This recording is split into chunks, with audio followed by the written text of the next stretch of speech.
permasalahan ngototnya orang tua dan ngototnya anak itu bisa jadi karena kemudian tadi ketahanan keluarganya, terutama mungkin pilar komunikasinya tidak terbangun. Makanya kemudian sama-sama ngotot. Padahal kalau diobrolin ketemu, oh iya ya, kata ayah begini, kata aku begini, aku bisa ngambil jalan tengah. Walaupun tetap bahasanya kadang kita orang tua itu tidak memposisikan anak itu sebagai seseorang. Mentalitas tadi. Mentalitas. Baik itu mentalitas perintis atau mentalitas perwaris. Jadi dua-duanya tetap memiliki peran strategis. Kira-kira. Karena orang yang memiliki keduanya, maka insya Allah dia akan bisa memposisikan diri pada bagian yang mana dia ingin mengkaryakan dirinya. Gitu ya. Tentang mentalitas tadi. Mentalitas baik itu mentalitas perintis atau mentalitas perwaris. Jadi dua-duanya tetap memiliki peran strategis. Kira-kira. Karena orang yang memiliki keduanya, maka insya Allah dia akan bisa memposisikan diri pada bagian yang mana dia ingin mengkaryakan dirinya. Gitu ya.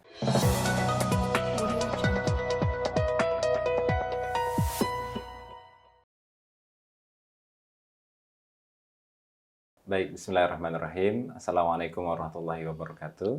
Alhamdulillahirrahmanirrahim. Wassalatu wassalamu ala asrafil anbiya'i wal mursalin wa ala alihi wa ashabihi ajma'in. Sahabat RQB TV yang dimuliakan Allah Subhanahu wa taala, gimana kabarnya? Mudah-mudahan senantiasa sehat walafiat, dilindungi Allah Subhanahu wa taala, dan apa yang kita lakukan saat ini senantiasa diberkahi oleh Allah dan mendapatkan ridho serta urusan-urusan kita dimudahkan. Amin. Baik, ketemu lagi dengan saya. Perkenalkan, saya Nuruddin. Di PQB ini alhamdulillah diamanahi sebagai pengurus yayasan, dan luar biasa di kesempatan siang hari ini mendapatkan tamu yang luar biasa. Dan insya Allah di kesempatan podcast siang hari ini kita akan membahas satu tema yang sangat menarik, yaitu tentang peran pemuda, pewaris, dan juga pelanjut peradaban. Ya, mudah-mudahan di beberapa menit diskusi kita ke depan ini ada insight, ada inspirasi yang kita bisa manfaatkan, yang kita bisa ambil, sehingga kita sebagai orang tua, kita sebagai masyarakat, kita sebagai guru, gitu ya, kita bisa mengambil manfaat dan juga pelajaran-pelajaran penting tentang peran-peran pemuda hebat yang nantinya menjadi generasi di masa datang untuk terus menjaga peradaban-peradaban Islam. Baik, saya izin sapa dulu tamu kita. Gimana Ustaz Cipto? Kabarnya hari ini? Alhamdulillah, luar biasa. Dan harus tetap semangat. Masya Allah, tetap semangat ya. Izin memperkenalkan, Ustaz Cipto ini adalah seorang aktivis pegiat pembinaan anak di Kota Bogor, kemudian juga pekerjaan beliau sebagai praktisi pendidikan dan talent mapping. Beliau lahir di Bogor 15 Maret 1979. Alhamdulillah sudah dikaruniai 3 anak, dan beliau juga lulus S1 pertanian di Universitas Brawijaya Malang. Luar biasa kiprah beliau, terutama di dalam pendidikan, kemudian juga praktisi talent mapping, ya, sehingga beliau secara keseharian memang berkecimpung langsung dalam mengkader, mendidik anak-anak muda yang menjadi harapan-harapan bangsa dan juga harapan-harapan agama. Baik, Ustaz Cipto, jazakumullah khair atas kesempatan yang sudah diluangkan, dan alhamdulillah beliau ini juga sebagai salah satu pembimbing di SMA Berkah, ya, Pondok Quran Berkah, dan alhamdulillah meskipun seminggu sekali, tapi luar biasa, ini adalah momentum atau waktu yang tidak banyak beliau miliki, namun tetap menyempatkan untuk bisa membimbing santri-santri di SMA Berkah. Tapi Ustaz, alhamdulillah hari ini kita punya tema yang sangat menarik, dan ini sangat sesuai dengan keseharian beliau gitu ya, dalam mendidik anak, mempersiapkan generasi-generasi muda di masa yang akan datang. Ya, tema yang cukup menarik ini tentu kita akan diskusikan dengan beliau beberapa menit ke depan. Ya, mudah-mudahan sekali lagi kita bisa mengambil ibrah, kita bisa mengambil insight yang luar biasa, sehingga ini menjadi bekal kita sebagai orang tua, sebagai pendidik, sebagai masyarakat yang peduli terhadap perkembangan dan juga masa depan anak-anak muda kita. Tapi Ustadz, nah ini tentang pemuda, Ustadz. Ya. Mungkin bisa digambarkan ya, menurut Ustadz, peran pemuda itu seperti apa yang relate dengan kehidupan kita saat ini? Iya. Bismillahirrahmanirrahim. Jadi kalau bicara pemuda, memang nanti harus kita awali dengan definisi yang sama. Sebenarnya. Jadi kalau bicara pemuda kan, ya termasuk kalau bicara pemuda, WHO sendiri punya definisi sampai 64 itu masih pemuda loh ya. Gitu-gitu. Itu satu hal. Tapi nanti ada point of view yang kemudian kita sama-sama coba bangun, bahwa bicara tentang pemuda, baik bukan hanya kemudian sekedar dari sisi usia, tapi juga kemudian dari sisi giroh atau semangatnya. Gitu. Karena ya tadi, kenapa usia 64 tapi kadang-kadang semangatnya juga masih semangat muda. Semangat terus. muda. Betul. Jadi Artinya, tidak terpaku dengan umur, usia. Betul gitu. Jadi pemuda itu yang kemudian bahasanya memang selama kemudian dia masih tetap produktif, itu menjadi satu poin yang kemudian jadi catatan yang cukup menarik bicara tentang pemuda. Nah, kalau bicara kemudian peran pemuda ini sendiri kan memang dari sejak zaman dahulu kala ketika kita sekolah, saya dibilang pemuda itu nantinya jadi generasi penerus, atau kalau istilah sekarang kan ada istilah, kalau kita suka lihat di truk-truk tuh, bukan generasi pewaris tapi generasi perintis. Gitu. Jadi memang antara perintis dan pewaris ini jadi satu hal yang jadi cukup menarik. Ada mentality yang kemudian berbeda antara pewaris atau dengan perintis, dan ini yang kemudian mungkin jadi catatan yang cukup menarik di pemuda di zaman sekarang. Terutama bicara generasi, kan generasi kita, saya kali ya, saya sama mirip-mirip generasi kan orang bilang katanya generasi X gitu ya, generasi X yang kolonial, generasi kolonial gitu. Nah, kalau anak-anak sekarang kan dengan milenial dan generasi Z ini yang kemudian juga bahasanya mungkin point of view mereka juga berbeda. Ini yang kemudian juga perlu kita pahami sama-sama. Tapi pada dasarnya dari sejak zaman dahulu kala, termasuk Rasulullah SAW juga selalu bilang anak-anak muda ini menjadi satu bagian ya yang bahasanya menjadi ada saat-saat momen-momen yang kemudian mereka ini menjadi perintis, ada juga momen-momen mereka juga kemudian tetap menjadi pewaris atau penerus. Gitu. Bahkan ada yang memang dari bukan hanya perintis dan pewaris, ada yang generasi mereka generasi pendobrak gitu. Ada yang mendobrak ke jumudan atau ke rutinitas yang kemudian itu tidak menghasilkan, yang kemudian akhirnya perlu didobrak. Gitu. Jadi peran pemuda saya pikir juga ya tadi itu dalam dimensi-dimensi tertentu, hanya kemudian memang perlu kita bantu nih nanti saat. Jadi PR-nya ini adalah para pemuda ini memang perlu kita bantu, karena kemudian dengan kondisi realitas yang ada sekarang ya, kalau kita coba hubungkan dengan proses pendidikan nantinya gitu ya. Proses pendidikan kita itu ya masih belum ada perubahan yang signifikan. Untuk kemudian bisa memfasilitasi anak-anak muda yang kemudian perannya tadi tuh. Mau bicara dia seorang perintis, mau bicara dia seorang pewaris, kita tidak menyiapkan itu. Gitu. Ini yang jadi PR itu nanti. Jadi ini menarik banget nih tentang generasi perintis dan generasi pewaris gitu ya. Kalau kita lihat mungkin maknanya mirip, tapi sesungguhnya perbedaannya cukup tajam sebetulnya. Betul. Nah, kalau kita bicara perintis dan pewaris ini seolah-olah kita mindset kita tuh selalu mungkin orang tua punya bisnis gitu ya, jadi nggak perlu merintis, udah punya usaha mapan gitu ya, kemudian anaknya tinggal mewarisi. Kalau mewarisi itu udah enak ya, tinggal terima, tinggal melanjutkan gitu ya. Nah, konteksnya nih pewaris dan perintis nih kalau bicara dimensi ini lebih ke apa nih Sat? Tentang apalagi ini kan kalau kita bicara pemuda gitu ya, pemuda Islam untuk meneruskan estafet peradaban itu. Ini bisa diklasifikasi nggak Sat? Apakah ini sektornya usaha atau dalam konteks dakwah, konteks dalam membentuk satu peradaban tertentu gitu ya. Nah ini kira-kira yang mana nih Sat? Yang apa namanya supaya lebih mengarah ke dalam keberlanjutan peradaban. Iya. Nah, kalau bicara dalam konteks yang besar, bicara dalam konteks peradaban, saya pikir sih kemudian memang tadi bicaranya dalam konteks mentality. Ada beberapa hal yang kemudian jadi cukup penting untuk kita perhatikan, itu adalah kesadaran dia berada di posisi mana, Ustaz. Betul. Kan ada anak-anak yang kemudian bahasanya betul tadi, mungkin orang tuanya adalah seorang pengusaha sukses, bisnisnya sudah berjalan, dia tinggal nerusin. Betul. Cuma kadang-kadang kalau mentalitinya dia tidak dibangun sebagai seorang pengusaha, mungkin perusahaannya itu bisa hancur dalam sehari atau berapa waktu yang pendek daripada ayahnya yang menyusun jangka waktu yang panjang. Nah, ini yang kemudian bahasanya fase ini yang kemudian jadi cukup penting bagi pemuda untuk menyadari posisi dia sedang ada di mana.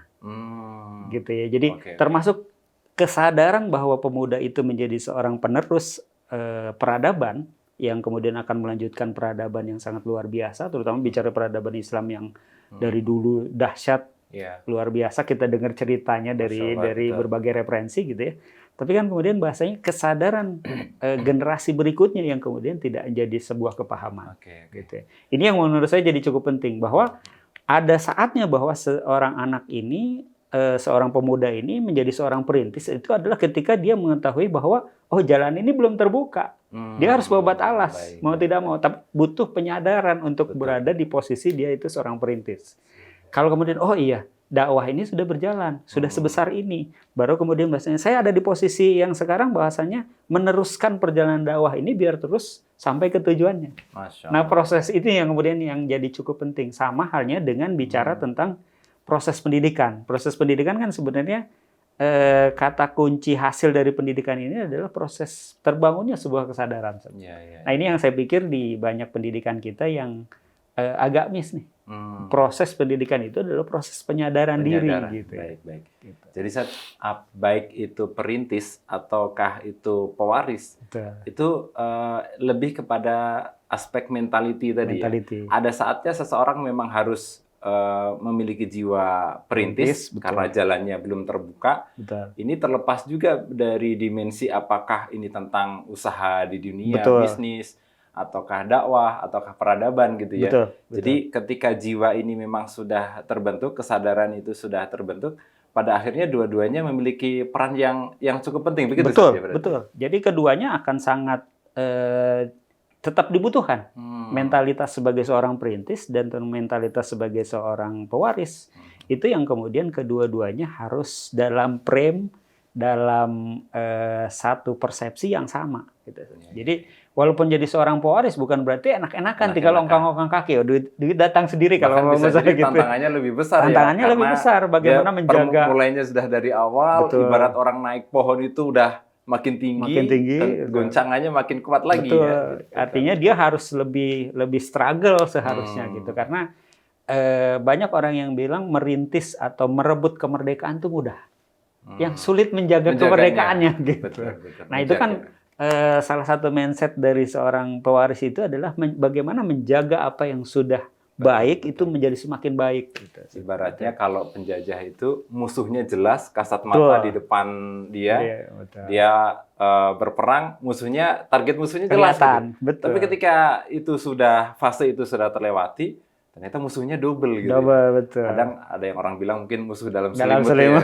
Jadi kelihatannya seperti teman, tapi ternyata keberadaannya tidak tidak memperkuat, tapi justru memperlemah. Gitu ya. Sat, kalau boleh saya simpulkan sedikit tentang aspek generasi pewaris dan perintis, terutama dari sisi mentality tadi ya, Sat. Apakah ini cukup disebut sebagai tolak ukur gitu? Tolak ukur bahwa generasi ini adalah pemuda yang produktif, pemuda yang cukup berkontribusi dan ke depan inilah sosok-sosok pemuda yang insya Allah bisa meneruskan estafet peradaban tersebut. Atau mungkin ada sisi atau tolak ukur yang lain, Sat, kira-kira? Iya. Jadi kalau bicara tentang tolak ukur, artinya kan kedua mentality ini punya indikator nanti. Itu indikator-indikator itulah yang kemudian nanti mungkin bisa kita sambungkan dengan apakah kemudian ya balik lagi ke peran dia untuk meneruskan atau apa. Tapi ini kan baru gambaran dua mentalitas yang kemudian sepertinya memang perlu kembali kita bangun dan kita sadarkan kembali kepada pemuda tadi. Posisi dia di mana? Oh, di penerus. Penerus ini berarti perjuangannya akan lebih tough karena dia harus terus menjaga kebaikan yang sudah ada dan menambah kebaikan itu menjadi lebih baik.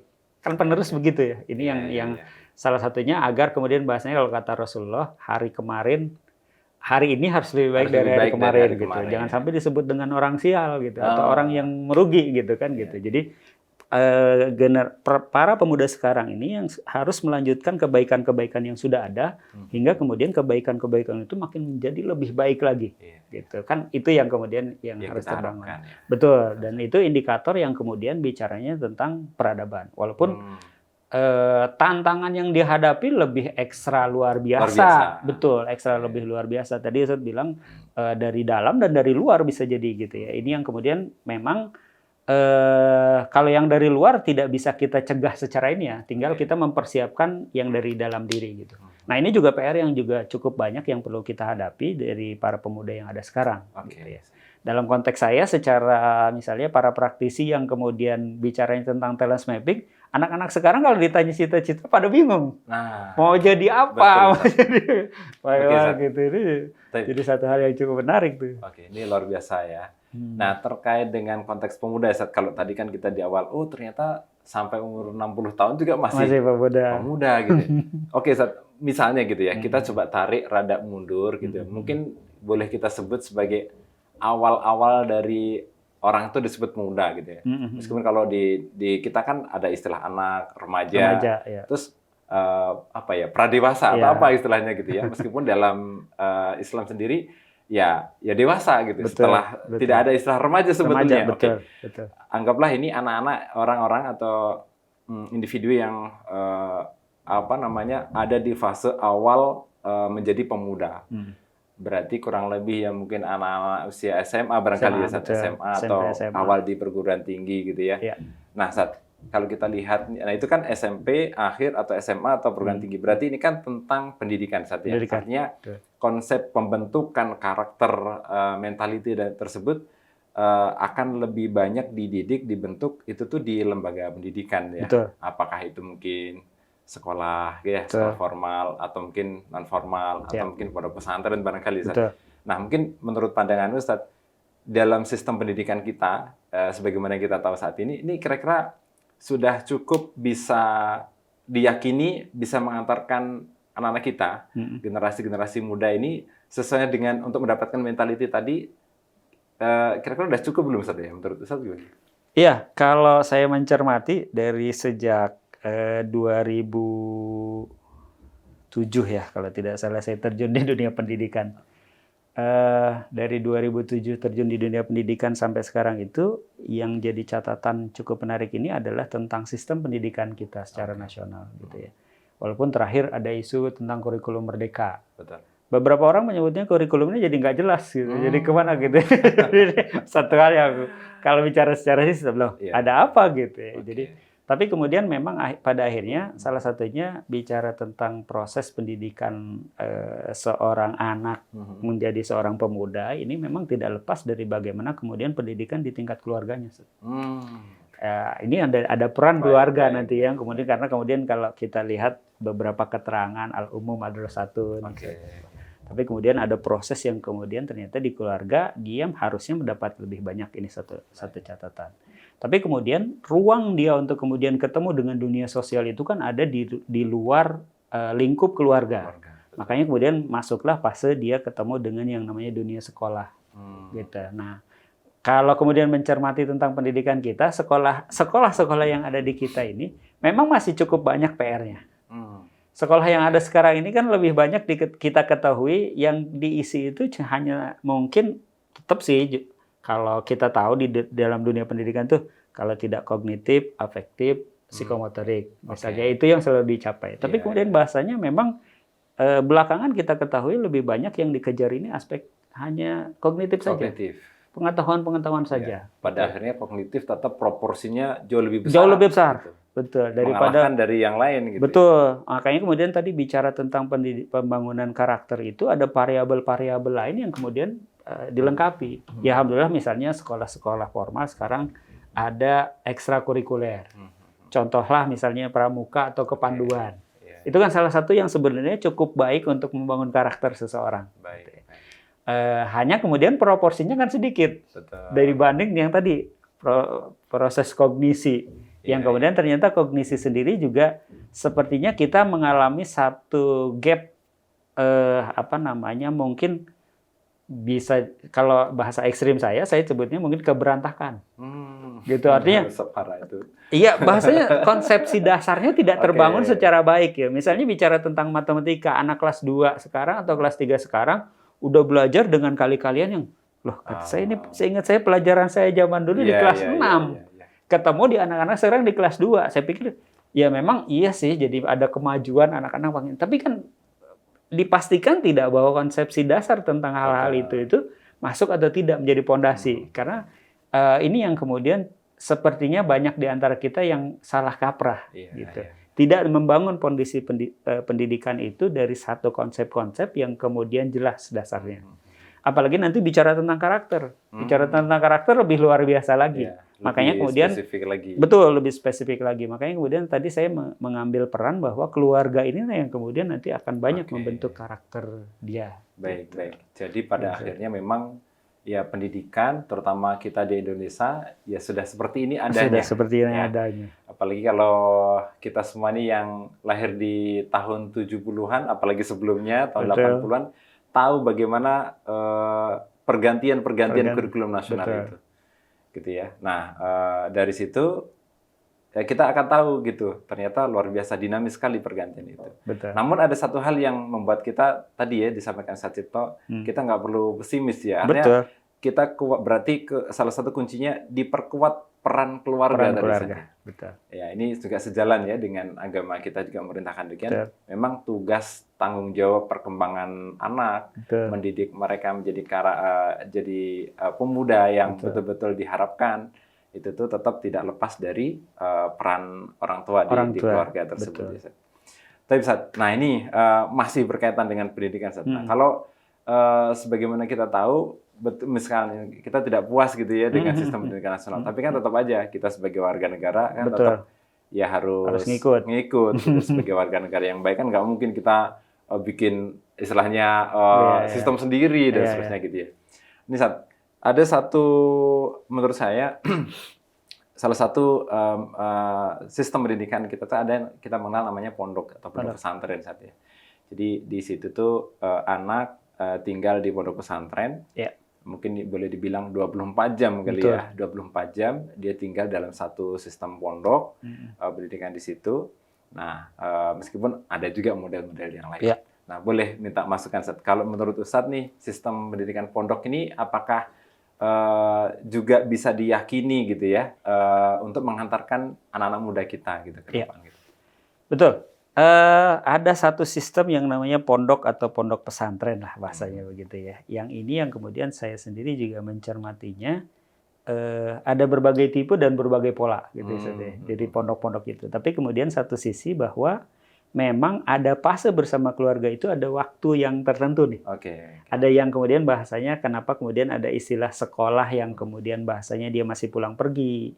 Ada satu fase ya kita menemukan fase misalnya saya secara pribadi misalnya, saya mulai jauh dari orang tua itu SMP. Mungkin Ustaz Nurdin juga punya cerita yang sama. SMA mulai jauh dari orang tua. Itu kan fase yang kemudian pada akhirnya kita mulai terjun ke dunia, bahasanya dunia nyata dalam tanda kutip yang kemudian masih dalam koridor yang oh ya kehidupan sesungguhnya itu ada di situ. Nah, saya kemudian mencoba memformulasikan dan menggambarkan bahwa fase menjauhnya anak dari keluarga tapi tetap dalam sebuah koridor pendidikan itu ada di pondok. Makanya ini juga satu hal yang kemudian jadi cukup penting bicara tentang mencari sekolah atau mencari institusi pendidikan. Gitu. Pondok bisa menjadi satu opsi ketika kemudian para orang tua ini ya tentunya tetap harus sejalan. Bahwa kemudian orang tua harus sejalan dengan visi misi pondok. Gitu. Ini yang cukup penting. Nah, kemudian juga yang cukup penting itu adalah dari anak sendiri, Ustaz. Jangan sampai kan kemudian orang tuanya pondok sudah kerjasama tuh. Ternyata anaknya punya resistensi. Nah, betul, Ustaz. Ini jadi catatan yang cukup menarik, Ustaz. Kadang orang tua pengennya anak mondok, tapi anaknya enggak. Betul. Ketika dipaksakan, ini sebetulnya yang pengen mondok anaknya atau atau orang tua ya. Nah, ini jadi masalah. Betul. Iya. Ini dalam beberapa temuan, bukan hanya di pondok sih. Saya pengalaman saya pribadi misalnya di sekolah alam juga menemukan hal yang kurang lebih sama gitu. Jadi orang tuanya cocok, anaknya enggak.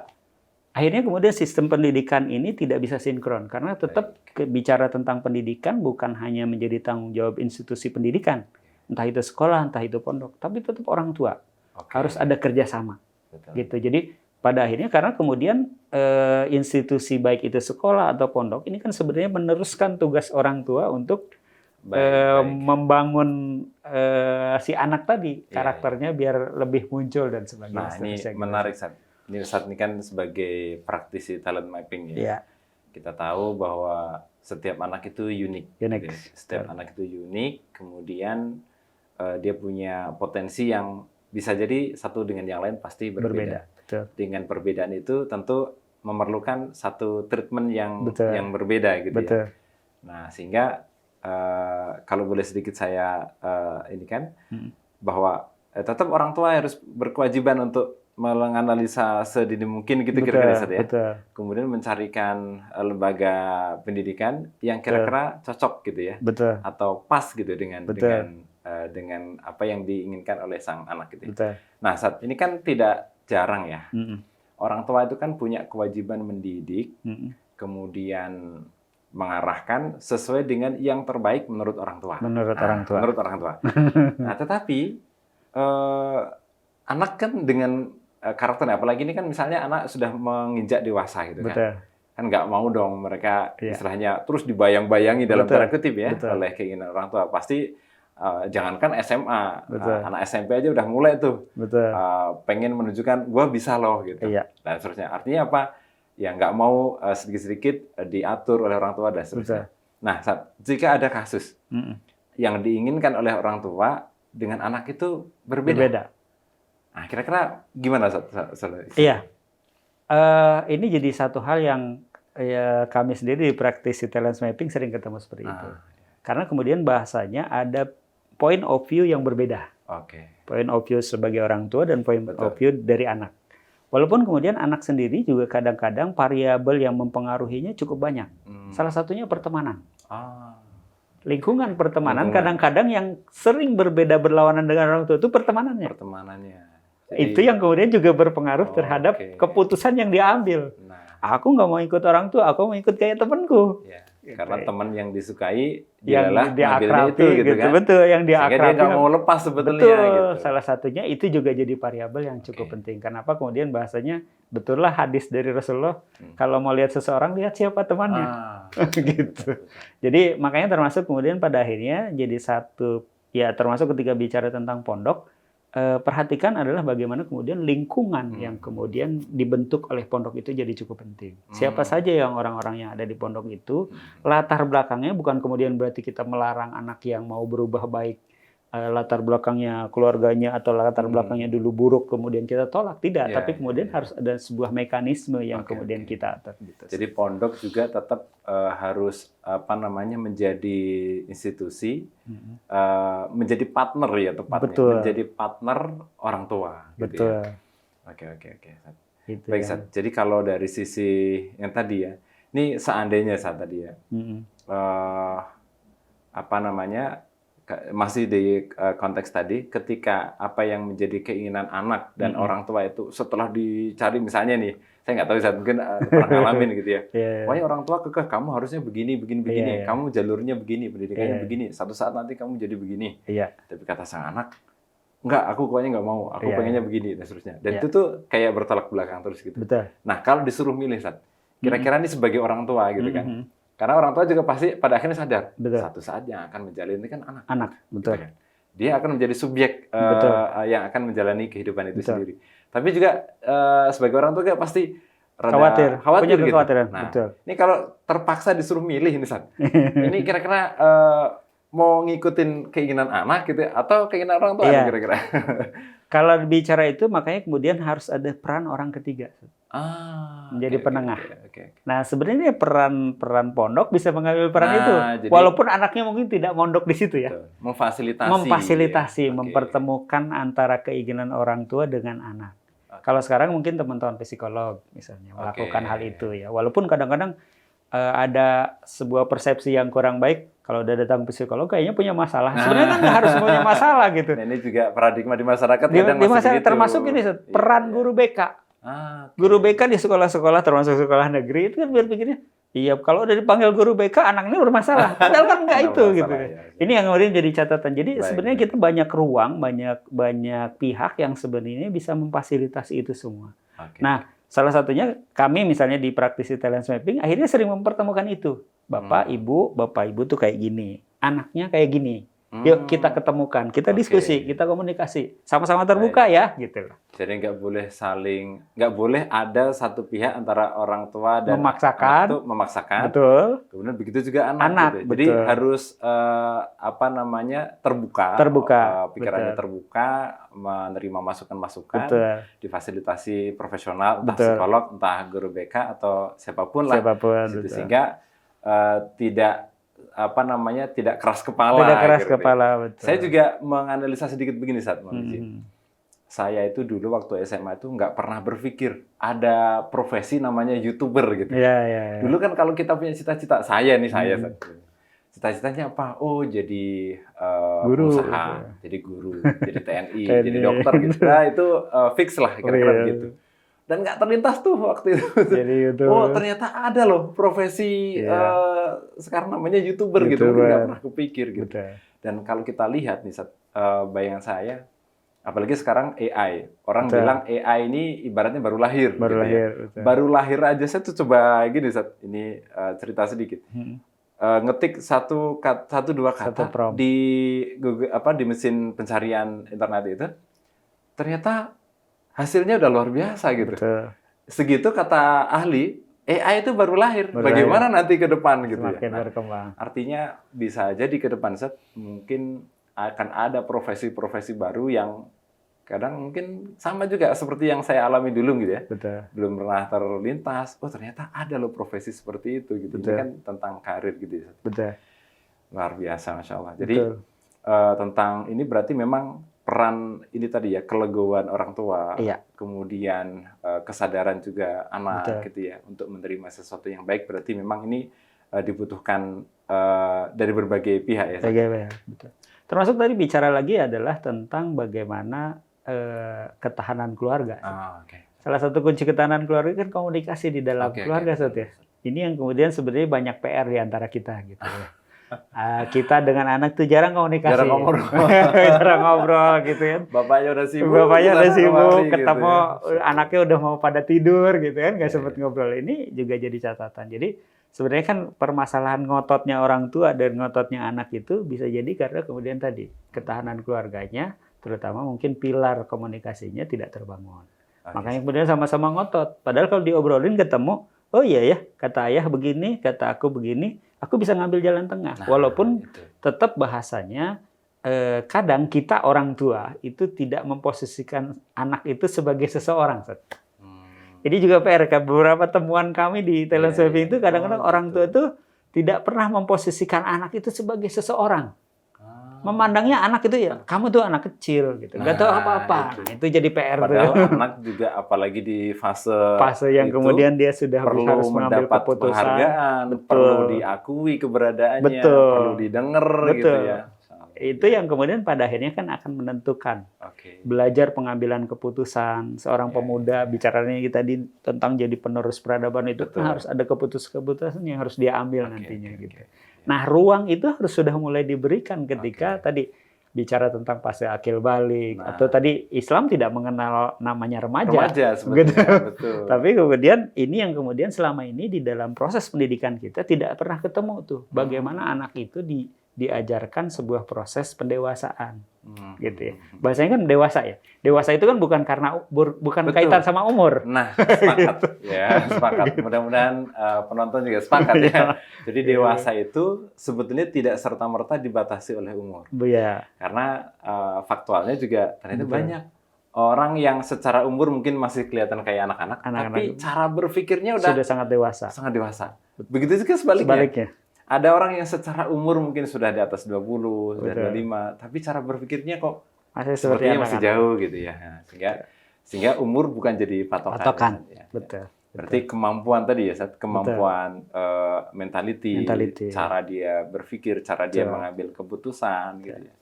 Tapi Ustaz, jadi gini, kebetulan di PKB ini kan kita membuka satu sekolah namanya SMA Berkah gitu ya. Nah, salah satu concern kita itu kan tadi seperti apa yang kita diskusikan tadi, bagaimana anak-anak itu, para santri itu adalah merupakan pribadi-pribadi yang utuh, calon pemuda-pemuda di masa yang akan datang.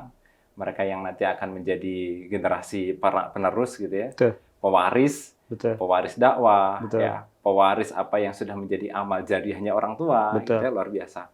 Kemudian juga bisa melanjutkan konsep-konsep peradaban yang sudah diukir ya di dalam masyarakat, di dalam agama kita.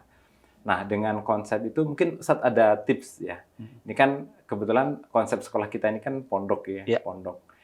Kita juga ingin menjadi partner yang partner yang terbaik ya dengan para orang tua, karena sejatinya tugas dan tanggung jawab pendidikan ini kan tugasnya orang tua. Gitu ya. Tapi gimana kita juga memposisikan diri supaya kita layak dan pantas menjadi mitra orang tua gitu. Mungkin ada saran atau tips dari Ustadz, bagaimana kita mengelola pondok ini supaya menjawab tantangan-tantangan yang tadi tidak mudah. Jadi bicara tentang tips, ya termasuk pada akhirnya nanti akan kalau saya kemudian akhirnya melihat sebuah institusi pendidikan, bisa nggak nih dititipin anak? Nah, pada akhirnya gitu. Ya memang karakter yang pertama memang harus jelas bahwa pondok itu punya priority yang jelas. Artinya bahasanya mungkin nanti akan tercantum di dalam visi misi sekolah. Itu yang cukup penting. Artinya ketika visi misinya jelas, yang kemudian orang tua bisa baca, oh visi misi ini sesuai dengan aku. Oke, udah cocok. Tinggal nanti tahap berikutnya adalah mengkondisikan anak. Karena pengkondisian juga jadi cukup penting buat orang tua. Jadi ketika orang tua mungkin melihat satu tempat yang sudah cukup baik, dilihat visi misinya, bukan hanya fasilitas ya. Kadang-kadang orang tua terbuai oleh fasilitas. Jadi disebut bi'ah hasanah ya. Betul. Pengkondisian ya, satu pengkondisian, betul. Makanya kadang-kadang ada orang tua yang ya bahasanya kadang-kadang terbuai dengan, kalau bahasa saya tadi, dengan fasilitas yang mungkin wah serba lengkap. Tapi dia tidak memperhatikan apa esensi. Nah, ini esensi itu kan tercantum paling sederhana di dalam visi misi sekolah. Gitu. Itu yang kemudian harus dilihat menurut saya. Jadi kalau melihat visi misi sudah cocok nih dengan kami, oke. Tinggal kemudian yang dilakukan tahap berikutnya adalah anak. Cocok tidak dengan lingkungannya. Dan itu perlu pengkondisian. Sama ketika saya mau menaruh anak di pesantren. Gimana, Nak? Ayo kita survei. Gimana ya, ngelihat pelajarannya kayaknya banyak banget di seluruhnya. Saya udah takut duluan. Jangan lihat itu dulu gitu, jangan lihat itu dulu. Oke, apa yang kemudian ini? Ya kita sama-sama. Ya, akhirnya balik lagi ke komunikasi memang. Pada akhirnya komunikasi itu yang kemudian jadi cukup penting. Jadi tadi yang pertama memang ada hal yang faktor penting yang perlu diperhatikan seseorang, termasuk juga nanti sekolah memperhatikan visi misi. Karena itu yang kemudian akan menjadi tujuan. Nah, terus kemudian bicara tentang kelayakan, nanti memang ada variabel fasilitas. Gitu, variabel fasilitas, tapi kemudian bahasanya ruang fasilitas ini pada akhirnya juga nanti akan melibatkan orang tua. Gitu, bukan hanya dari pihak sekolah saja yang jadi beban. Mentang-mentang saya sudah bayar ya gitu. Jadi nggak gitu juga, tapi kemudian harus sama-sama. Nih sekolah mengalami kesulitan nih untuk memfasilitasi. Katakanlah misalnya saya butuh jejaring pengusaha A untuk anak kita magang, misalnya. Kan ini juga butuh jejaring orang tua. Gitu. Makanya terus bicara tentang yang kedua, tentang fasilitas yang dalam artian mendukung untuk bi'ah hasanah, membangun sebuah lingkungan yang baik. Gitu. Termasuk juga nanti kemudian tidak lepas kalau bicara tentang institusi, kaitannya sama peran teman-teman yang ada di dalam. Maksud saya bukan hanya teman-teman di yayasan atau di manajemen, tapi kemudian para fasilitator. Para fasilitator atau para guru. Nah, ini juga perlu dilihat. Termasuk terutama bahasanya, oke lah, kalau Indonesia suka melihat tentang latar belakang dengan pendidikan, ijazah, S1, S2, S3, dan seterusnya. Bukan, tapi kalau kemudian bahasanya yang perlu kita perhatikan ini, yang paling utama itu adalah karakter akhlaknya para guru. Karena mereka inilah yang kemudian akan memberi contoh kepada anak-anak atau para santri gitu. Ya, ya. Ini yang kemudian harus menurut saya kemudian harus Keteladanan dari para karena keteladanan itu akan muncul gitu. Walaupun kemudian bahasanya mungkin secara pengetahuan, makanya sekarang udah ada AI. Nggak AI. masalah gitu, gampang aja pakai AI gitu. Nah, tapi yang kemudian yang paling penting adalah bagaimana si karakter guru ini, adab, akhlaknya baik, insya Allah akan menular kepada anaknya. Gitu. Kalau transfer ilmu dengan AI itu akan jauh lebih cepat, jauh lebih mudah. Lebih mudah. Baik buat anak gitu ya, buat santri, buat guru gitu. Betul. Tapi bicara karakter itu nggak bisa dititipin ke Betul. AI. Kira-kira begitu. Betul. Ya? Dan nggak bahasanya juga tidak bisa dengan online. Nah, harus melihat, harus langsung merasakan. Betul. Gitu. Baik, Ustaz. Ya, ini mudah-mudahan di sekolah kita di SMA Berkah mudah-mudahan bisa memberikan yang terbaik. Insya Allah. Di sini sudah banyak kok orang-orang berkualitas yang ada di sini. Insya Allah. Amin, ya. Tapi Ustaz, jadi tentang kesimpulan kita menjadikan anak-anak kita ini menjadi generasi pemuda. Berarti kalau kita tarik kesimpulan tadi ini tentang mentalitas tadi, Ustaz. Mentalitas baik itu mentalitas perintis atau mentalitas perwaris. Jadi dua-duanya tetap memiliki peran strategis. Kira-kira. Karena orang yang memiliki keduanya, maka insya Allah dia akan bisa memposisikan diri pada bagian yang mana dia ingin mengkaryakan dirinya. Gitu ya. Apakah ingin mengisi ruang-ruang yang kosong yang belum ada, gitu ya, atau melanjutkan estafet perjuangan amal soleh ini supaya tidak terputus gitu. Ya. Saya itu kadang membayangkan juga orang tua dia sudah mewarisi sebuah tadi ya digambarkan ada perusahaan misalnya. Ini bukan perusahaan misalnya semacam lembaga pendidikan sudah cukup besar. Namanya orang pasti ada batas waktu terakhirnya. Mati itu kan sesuatu yang pasti. Nah, ketika itu diwarisi oleh seorang anak, baik anak ideologis maupun anak biologis, toh dia juga punya tanggung jawab yang besar untuk memastikan keberlangsungan dakwah. Kira-kira begitu, Ustaz? Masya Allah, baik. Jadi ini menjadi salah satu hal yang besar buat kita, terutama ketitipan atau setidaknya kita sebagai praktisi pendidikan ini untuk terus memperjuangkan kewajiban-kewajiban tersebut, mengantarkan anak-anak kita, termasuk kita ya, kalau tadi disebutkan sampai 60, berarti kita pun juga sebenarnya masih pemuda. Masih pemuda. Berarti ini doa kita, Ustaz. Mudah-mudahan kita ini termasuk orang-orang yang pemuda, gitu ya, yang tidak hanya baik, tapi juga produktif, tapi juga bisa memberikan kontribusi, gitu ya, Ustaz. Terutama di bidang pendidikan. Kira-kira, Ustaz ya. Insyaallah, barakallahu fikum. Ustaz, jazakumullah khair. Ini diskusi kita luar biasa siang ini.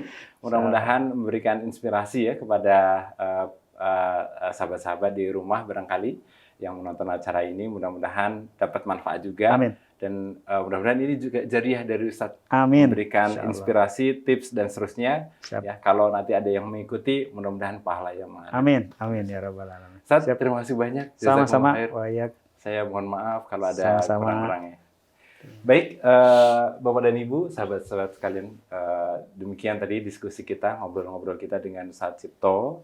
Mudah-mudahan ini menjadi ikhtiar kita, ya, diskusi-diskusi ringan, tapi insya Allah ini memberikan keseriusan kepada dunia pendidikan dan juga kepada kita semua untuk mengantarkan anak-anak kita menjadi pemuda-pemuda yang betul-betul bisa menjadi pewaris dan juga bisa melanjutkan estafet peradaban-peradaban yang sudah diwariskan oleh baginda Nabi Sallallahu Alaihi Wasallam. Saya Nuruddin, kurang lebihnya mohon maaf. Assalamualaikum warahmatullahi wabarakatuh. Assalamualaikum.